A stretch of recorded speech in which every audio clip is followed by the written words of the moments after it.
Assalamualaikum warahmatullahi wabarakatuh. Pada pertemuan kali ini kita akan melanjutkan masih di topik fluida dinamis, yakni kita masuk ke pembahasan tentang daya oleh aliran fluida. Jadi kalau di e-book yang sudah saya share itu ada di halaman 32 tentang daya oleh aliran fluida.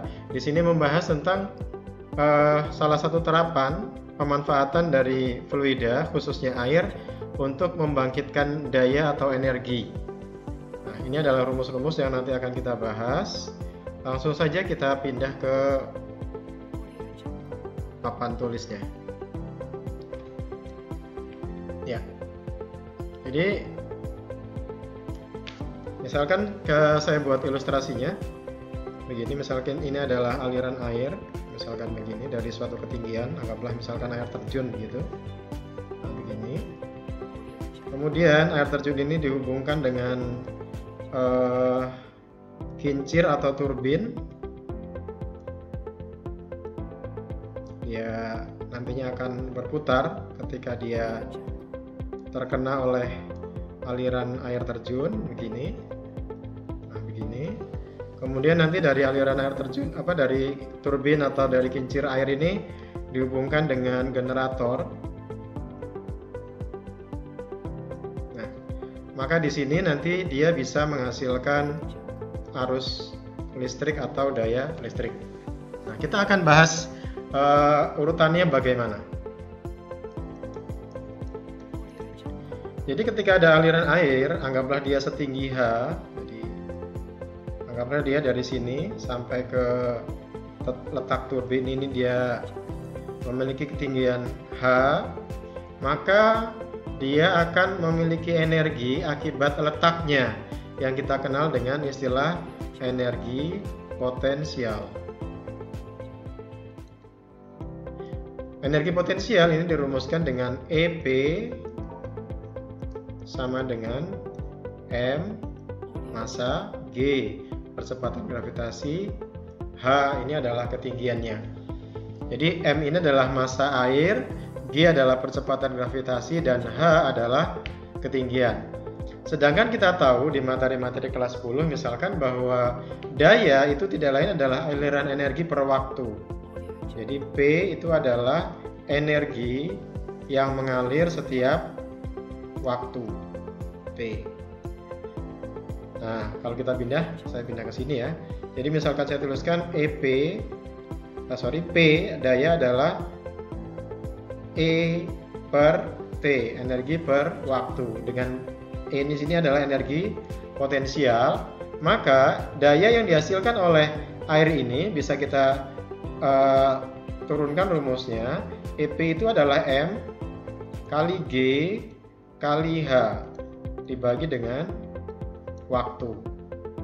Nah, kemudian M itu sendiri kita tahu rumus M ketika dihubungkan dengan massa jenis, kita tahu bahwa Rho adalah M per V atau M sama dengan Rho kali V. Sehingga dari sini kita pindahkan M-nya diganti dengan Rho kali V menjadi Rho kali V, itu M-nya ditukar dengan Rho kali V, kalikan G kalikan H dibagi dengan T, begitu. Setelah ini kita ingat bahwa V kali T itu tidak lain adalah debit. Jadi debit dirumuskan dengan volume per waktu, sehingga yang ini nih V per T ini nanti kita ganti dengan debit. Jadi P sama dengan Rho kali Q kali G kali H. Jadi saya tulis ulang, P sama dengan Rho kali Q kali G kali H. Nah, ini adalah daya yang dimiliki oleh aliran air di sini dengan ketinggian H.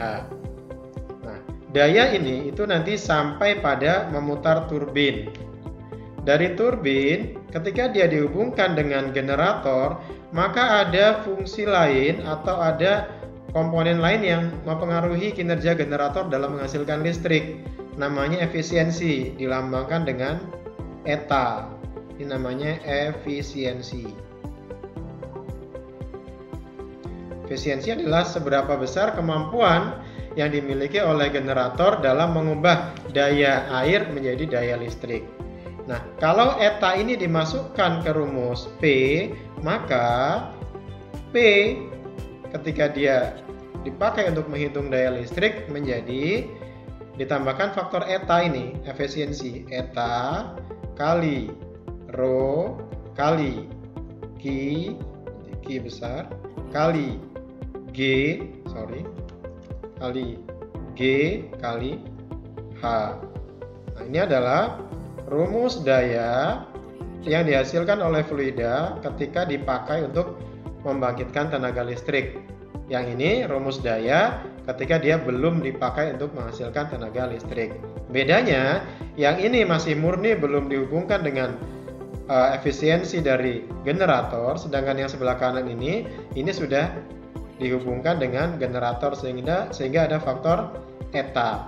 Eta di sini nanti satuannya persen atau dia berupa angka desimal berkoma gitu. Itu kira-kira pembahasan tentang daya oleh aliran fluida. Nah, setelah ini coba kita lihat bagaimana contoh soalnya yang ada di e-book. Nah, kalau di contoh soal yang pertama, di sini dia belum dihubungkan dengan eta, dia masih hanya memperhitungkan daya oleh air saja. Di sini misalkan ketinggiannya 50 meter, kemudian debitnya 20 meter kubik dan rho-nya 1000. Maka H, rho dan Q sudah diketahui, G-nya nilainya 10, tinggal eta sama dengan P sama dengan rho Q G H. Setelah dihitung dia menghasilkan 10 kali 10 pangkat 6 watt atau 10 megawatt. Kita tahu bahwa 1 mega itu adalah 10 pangkat 6 atau juta begitu. Sekarang bagaimana yang contoh soal yang kedua? Kita lihat di sini. Nah, di sini yang ditanyakan adalah debitnya. Kita potong saja. Kita pindahkan ke papan tulis. Mudah-mudahan bisa. Baik. Kita coba bahas yang soal yang kedua.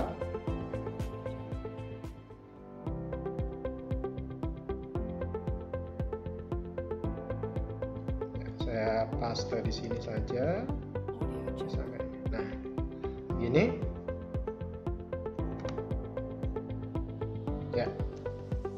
Kita cek waktunya masih ada atau enggak. Oke, coba kita bahas contoh yang kedua. Di sini ada generator 10.000 watt digerakkan oleh kincir, ketinggiannya di sini 10 meter, kemudian efisiensinya 75%, G-nya diketahui, rho-nya diketahui, yang ditanyakan adalah debitnya berapa. Kita buat di sini. Diketahui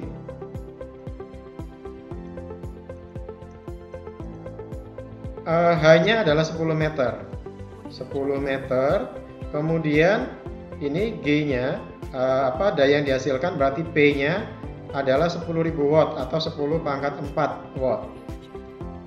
Kemudian efisiensinya 75%, etanya 75%. Ini kita ganti ke desimal 0,75.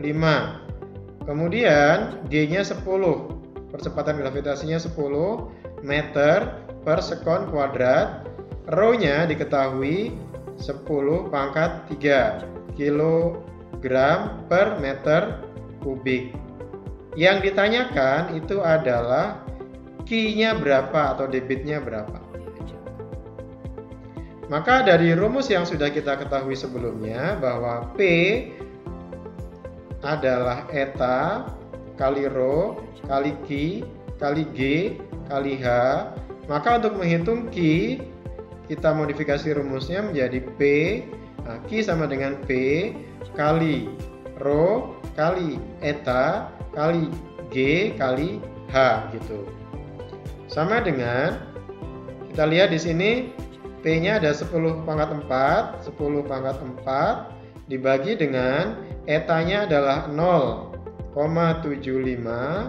kali rho-nya adalah 10 pangkat 3 kali G-nya adalah 10 kali H-nya adalah 10 juga. Maka sama dengan, kita lihat di sini, 10 pangkat 4 per 0,75 kali 10 pangkat 4 juga kali 10. Itu ini bisa ada yang bisa dicoret. Di sini ini 10 pangkat 4, ini 10 pangkat 4, sehingga tinggal sama dengan ini kita buat begini. 1 per 7,5. Jadi nilainya adalah 1 per 7,5. 1 per 7,5. Atau kita bisa balik ya. Ini bisa dihitung. Kita lihat hitungannya saja di buku biar cepat. Ini 0,13. Jadi sama dengan 0,13 meter kubik per sekon. Kalau ini dijadikan liter kira-kira 0,13 kali 10 pangkat 3 liter per sekon. Atau 1300 liter per sekon. Itu jawabannya kira-kira pembahasan yang ada dari contoh soal yang kedua. Mudah-mudahan bisa dipahami. Demikian untuk kali ini. Assalamualaikum warahmatullahi wabarakatuh.